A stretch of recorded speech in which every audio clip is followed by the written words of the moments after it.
Sore semuanya boloku dimanapun berada. Oke, ketemu lagi dengan saya. Oke ya, pengen tahu nggak teman-teman ya terkait tentang cara menanam cabai biaya murah, efektif dan dengan cepat tumbuh tinggi. Penasaran? Simak cerita saya selengkapnya ya. Oke, sebagai petani saya sudah bisa dibilang puluhan tahun ya. Tapi baru kali ini saya menemukan metode yang sangat ajaib dan jitu ya. Awalnya itu saya nggak sengaja ya, saya googling. Nah, setelah literatur yang ada di googling itu saya komposisikan, kemudian saya kolaborasi dengan pemikiran yang ada di dalam hati saya. Seperti ini, saya mencoba untuk menerapkan pada tanaman cabai ini sendiri, hanya uji coba ini sifatnya. Sifatnya ini uji coba ya, tidak banyak sih, tapi alhamdulillah berhasil. Dengan apa? Dengan metode apa itu? Dengan goldot atau sistem goldot. Kenapa goldot? Saya kasih nama goldot. Sekali senggol langsung modot. Kayak gitu ya bolo. Jadi ini buktinya ya. Ini buktinya tanaman cabai yang saya jadikan uji coba ya.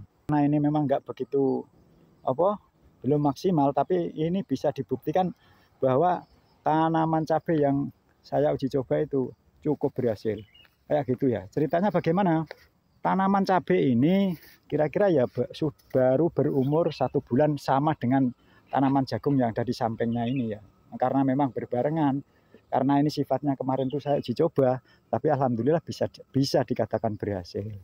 Seperti apa ya? Gini, setelah saya menemukan literatur di googling itu ya, itu saya kolaborasikan dengan pemikiran saya yang saya temukan di googling itu. Teman-teman tahu nggak yang namanya moto campur dengan kotoran hewan yang masih baru, baik itu air kemihnya maupun kotoran buang air besarnya hewan, baik itu dari kambing atau sapi. Nah itu saya campur sama dengan moto air jadi satu, saya aduk, tapi saya fermentasi kira-kira 2 minggu. Dan alhasil saya menanam cabai itu sebenarnya kalau tumbuh normal seperti pada umumnya ya paling tidak 3 bulan atau 2 bulan setengah baru seperti ini. Tapi ini 1 bulan sudah seperti ini dan bahkan sudah bisa berbuah. Ini memang tangguh uji coba, jadi yo kayak berhasil ya bolo. Bisa dimengerti ya, bisa difahami ya bolo. Jadi inilah hasil uji coba saya yang saya terapkan pada tanaman cabai.